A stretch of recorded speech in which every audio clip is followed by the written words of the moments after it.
If you're over 30 and still playing by the rules, you've already lost. I don't say this to motivate you. I say this because it's a mathematical certainty you need to confront before another year disappears into the void of good intentions and fair play. The game changed the moment you crossed that threshold, but nobody told you. They kept you focused on merit, on doing the right thing, on waiting your turn, like some obedient child in a cafeteria line that never moves. Meanwhile, the people accumulating real wealth stopped playing fair before they could legally drink. Niccolò Machiavelli understood something 500 years ago that your LinkedIn feed will never teach you. Power and wealth don't flow to the most virtuous, they flow to the most strategically positioned. The Prince wasn't written for philosophers debating ethics in comfortable poverty. It was written for people who wanted to shape reality, who understood that the world rewards calculated moves, not moral posturing. And if you think his insights don't apply to your career, your business, your financial future, you're exactly where the system wants you. Compliant, predictable, broke. Here's what I'm going to give you in the next 20 minutes. The exact psychological framework that separates those who build wealth after 30 from those who spend the next 3 decades wondering why hard work never paid off. Not theory, not inspiration. The operational laws that create asymmetric advantages in negotiations, in business positioning, in every interaction where money and power are at stake. You won't hear this anywhere else because saying it out loud violates the social contract that keeps most people financially mediocre. Let me show you the trap you're in. You were conditioned from birth to believe that fairness is a virtue, that honesty is always the best policy, that good things come to those who wait. Your parents said it, your teachers reinforced it. Society built an entire mythology around the idea that playing by the rules eventually pays off.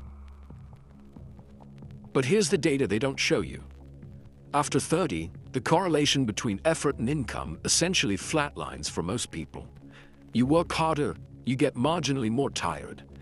The people getting exponentially wealthier aren't working harder. They're working differently. They've abandoned the fairness framework entirely. The 30-year threshold isn't arbitrary. Your brain's neuroplasticity begins its measurable decline. Learning new skills takes longer. Adapting to new environments requires more energy. And most critically, your time scarcity becomes acute. If you're 35 right now, you have roughly 35 productive years left before cognitive and physical decline make wealth accumulation significantly harder. 35 years. That's not multiple lifetimes to experiment with being nice and seeing what happens. That's a narrow window that's closing while you're busy proving you're a good person to people who will never write you a check. Let me quantify what playing fair costs you. Every time you transparently show your hand in a negotiation because honesty feels right, you leave an average of 18 to 30% on the table.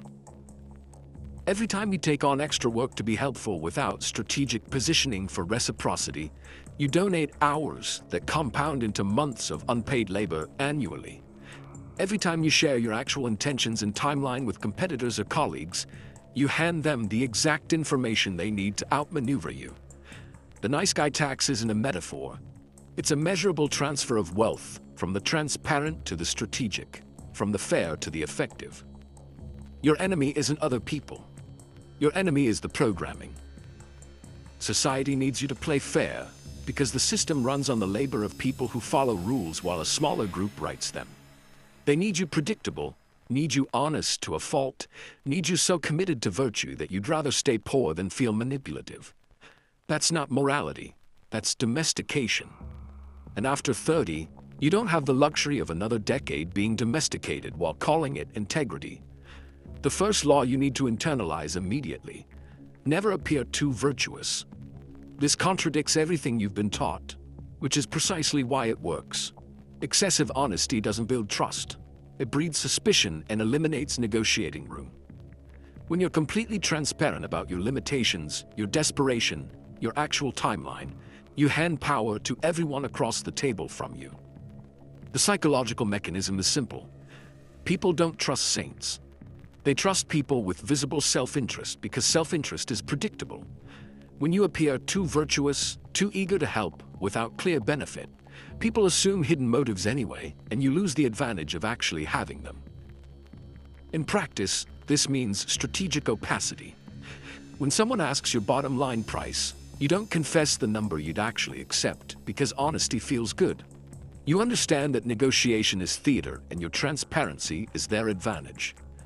When a client asks how badly you need their business, you don't explain your cash flow problems. You communicate options, alternatives, abundance, whether or not it exists in that moment. A tech consultant I know doubled his rates after 35 by simply stopping the habit of over-explaining his availability and limitations. He didn't lie, he just stopped volunteering information that decreased his perceived value. Within 18 months, his income reflected what strategic silence creates versus what transparent desperation costs. Your action step this week: identify one area where you're habitually too honest and it's costing you positioning. Maybe it's telling employers exactly how interested you are before they make an offer. Maybe it's explaining to clients why your price is actually lower than competitors instead of letting the value speak.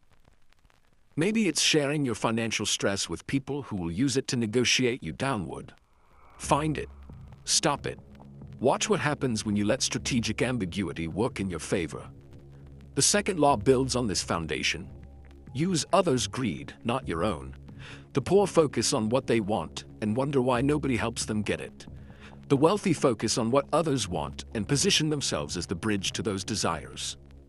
This isn't manipulation. This is understanding that all human behavior is driven by want. And if you can't identify and leverage what someone wants, you have no ability to create mutually beneficial exchanges that disproportionately favor you. The psychological mechanism is desire manipulation through value perception. You don't convince people to want what you're selling. You identify what they already desperately want and position your offer as the most efficient path to getting it. Their greed, their ambition, their fear, their status anxiety becomes the engine that drives the transaction. You're just the strategically positioned gateway. A real estate investor I studied made his first million after 32, not by finding better properties, but by identifying developers' desperate need for zoning approvals and community relationships he'd cultivated. He didn't have capital. He had access to what they wanted. Their greed for expansion became his wealth vehicle. You become the bridge between desire and fulfillment, and bridges collect tolls. The action step here is surgical. This week, identify 3 people in your professional orbit. Not what they say they want, what they actually want. The status-obsessed colleague wants recognition more than money. The burnt-out executive wants freedom more than another promotion. The ambitious vendor wants access to bigger clients more than higher fees from you. Write these down. Map their denser desires, not their stated ones, because stated desires are social performance. Real desires are leverage points. Once you see what they actually hunger for, you position yourself as the only logical path to satisfaction. This isn't manipulation, it's market efficiency. They get what they want, you get compensated for being the connection. Everyone who's built wealth after 30 understands this fundamental truth. Your own desire is a weakness, but understanding others' desires is a weapon. Now the third law, and this is where most people after 30 commit financial suicide daily. Conceal your intentions. Every time you announce your plans, you're handing ammunition to competitors and skepticism to potential allies. Predictability is poverty's best friend because once people know your next move, they can block it, copy it, or price you out of it. The psychological mechanism here is information asymmetry. In every negotiation, every business relationship, every career move, the person with more hidden information has exponential advantage. You've seen this if you've ever been in a salary negotiation where you revealed your current compensation first. You just set your own ceiling. You've experienced this if you've ever told everyone about your business idea and watched someone with more resources execute it faster. Transparency is a tax on your future wealth. The real-world application is what I call the decoy strategy. You let people see one intention, one direction, while your actual move happens in peripheral vision. A consultant I know spent 6 months visibly pursuing corporate clients in finance while quietly building relationships with 3 private equity firms. When he launched his own fund, Everyone was shocked. They thought he was climbing the corporate ladder. He was building an exit ramp. The misdirection wasn't dishonesty, it was strategic resource allocation. He didn't owe anyone a roadmap to his financial independence. The case study that crystallizes this: an entrepreneur who built a software company in complete silence for 14 months. No social media updates, no networking event announcements, no industry conference panels about his journey. While his former colleagues were posting about their struggles and pivots and lessons learned, he was coding and selling. When he finally revealed the company, it was already generating $47,000 monthly recurring revenue. He skipped the entire vulnerability phase where people could doubt, discourage, or duplicate. Concealment gave him the runway to prove concept before defending concept. Your action step is immediate and uncomfortable. Choose one significant goal you're currently working toward and stop discussing it completely. Not with friends, not with family, not on social media, nowhere. If you're building a side business, silent. If you're interviewing for a major position, silent. If you're developing a valuable skill, silent. The discomfort you'll feel is social conditioning fighting strategic advantage. We're taught that sharing goals creates accountability. That's true if you want encouragement. It's false if you want results. Accountability to yourself and results are what matter after 30. Everyone else's opinion is noise that slows execution. Write this goal down privately and let your results announce it when it's undeniable. This is how you protect your most valuable asset, the information advantage. Before we continue with the next 3 laws, I need you to do something. Write in the comment section right now what limiting belief about money or success you're finally ready to abandon after 30. Just one sentence. The act of writing it publicly begins the psychological break from it. I read these comments. Thousands of people over 30 are in this comments section, realizing the game has different rules than we were taught. Your contribution adds to that collective awakening. Write it now, then we continue. The 4th law separates those who understand value from those who chase it desperately. Create scarcity, even if artificial. This violates everything you've been taught about abundance mentality and generous availability. Here's the reality. Abundance mentality is excellent for personal happiness and terrible for market positioning. When you're abundant with your time, your expertise, your access, the market reads you as low value. Scarcity bias is one of the most powerful psychological mechanisms in human decision-making. We assign higher worth to what's limited. A consultant available anytime is worth $75 an hour. The same consultant available only Tuesdays and Thursdays for pre-qualified clients is worth $750 an hour. Same expertise, different scarcity architecture. The psychological mechanism is perceived worth through restricted access. Luxury brands understood this centuries ago. They could produce more handbags, more watches, more vehicles. They deliberately don't. Limited production runs, waiting lists, exclusive distribution. The scarcity isn't always real, it's strategically manufactured. Your skills, your time, your knowledge should operate on the same principle after 30. You cannot afford to be accessible to everyone, about everything. That's the energy pattern of someone making $40,000 a year, not $400,000. Real-world application looks like this. Limiting your availability even when your calendar has space. Taking on fewer clients at higher rates rather than more clients at lower rates. Creating application processes for your time instead of open-door policies. Saying no to opportunities that don't meet your new threshold, even when you could technically do them. The case study, a marketing consultant who was drowning in clients at modest rates. Working 70-hour weeks at 34 years old.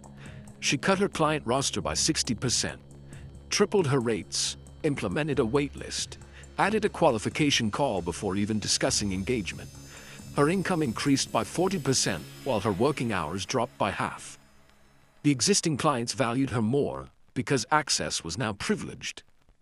New prospects perceived higher expertise because of the barriers to entry. She manufactured scarcity in a market where she'd been abundantly available, and the market rewarded the shift immediately. Your action step starting tomorrow. Identify what you're going to make scarce. Is it your time? Start blocking off days as unavailable, regardless of requests. Is it your expertise? Stop giving away detailed advice and free consultations. Is it your product or service? Reduce availability or create tiered access where the best version is limited. The discomfort of turning away opportunity is the price of creating value. Scarcity is a wealth signal. Abundance is a poverty signal. Choose accordingly. Fifth law, and this one saves you years of wasted energy. Win through actions, not arguments. Every hour you spend debating your approach, defending your strategy, or proving your worth to skeptics is an hour you didn't spend executing. Debate is for the poor. Results are for the rich. The psychological mechanism here is that proving yourself right costs money in the form of time and emotional energy. When you're explaining, you're not building. When you're defending, you're not progressing. When you're arguing with people who haven't done what you're attempting, you're letting people with no skin in the game rent space in your decision-making process. This is insane resource allocation after 30. Real-world application is brutal simplicity. Silence plus execution versus explanation plus delay. Someone questions your business model. Don't defend it, test it. Someone doubts your career pivot. Don't justify it, make the move and let the outcome speak. Someone criticizes your investment strategy. Don't argue, let your portfolio returns end the conversation in 12 months. The case study that demonstrates this perfectly: a founder who left a corporate career at 31 to build a niche software tool. His former colleagues, his family, even his spouse had concerns, questions, doubts. He could have spent months in circular conversations trying to convince them. Instead, he said almost nothing and worked obsessively. 18 months later, the company was acquired for 8 figures. Every argument he didn't have was time he spent coding, selling, iterating. Every defense he didn't mount was energy he channeled into product development. His results obliterated every potential objection more effectively than any explanation ever could. Your action step this month: identify one argument or explanation you keep having, whether it's about your goals, your methods, or your choices, and replace it with silent action. When someone questions you, the response is simple: watch. Not arrogant, just factual. You're going to demonstrate rather than debate.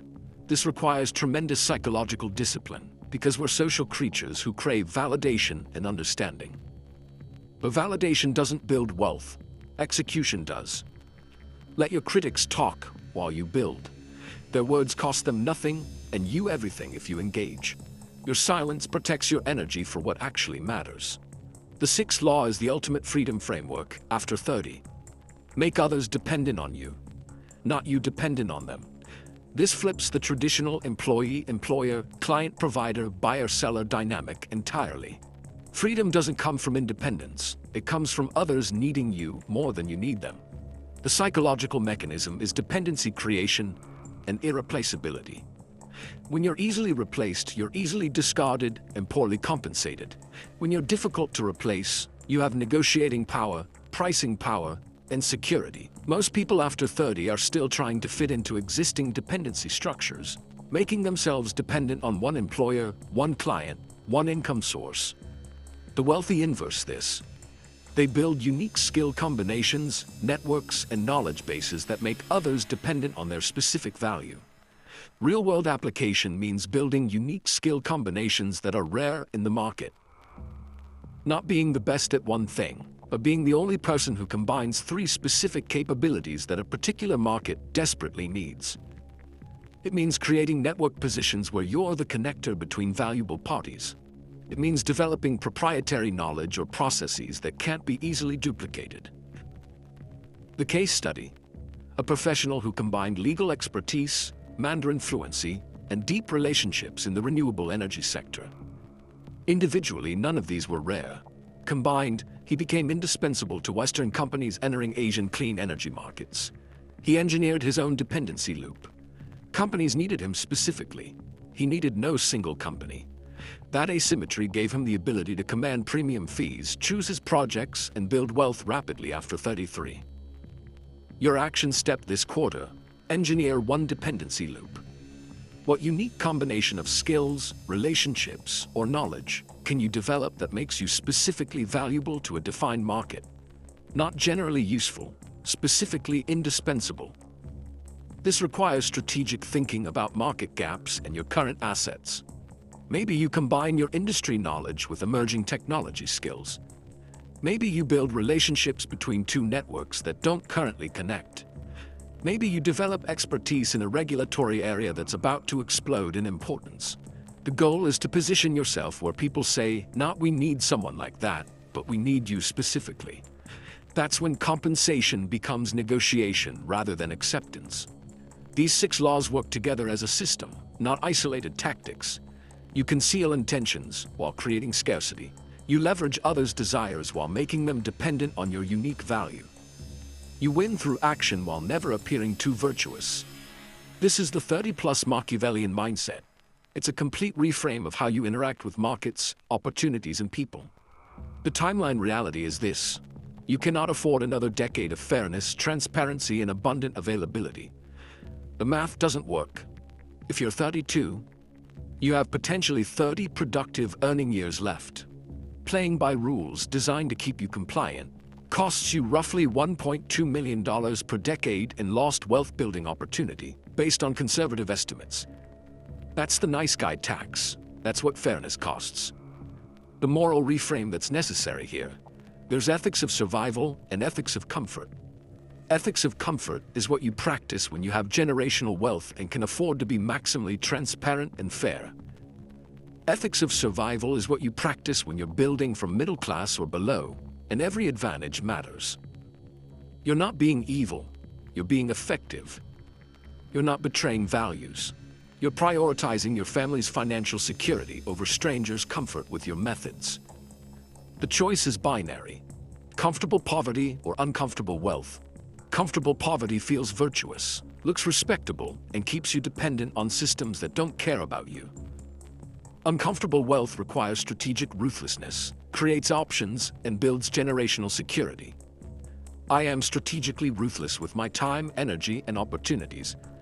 After 30, I choose effectiveness over likability. I build wealth through intelligent positioning, not exhausting effort. Say this daily for 30 days. Write it on your mirror. Set it as a phone reminder. This affirmation is identity-level reprogramming. You're not affirming what you want, you're declaring who you're becoming. The repetition creates new neural pathways that support Machiavellian decision-making, instead of people-pleasing patterns. If this framework challenged everything you believed about success, you need to subscribe to this channel. We decode the dark psychology of wealth and power weekly. The algorithms actively suppress this content because it threatens the conditioning that keeps people compliant. Subscribe so you don't miss these frameworks. Hit the notification bell. You're joining thousands of others who've stopped playing fair and started playing smart. Next video breaks down the exact power dynamics in negotiations that transfer wealth from the naive to the strategic. Subscribe now.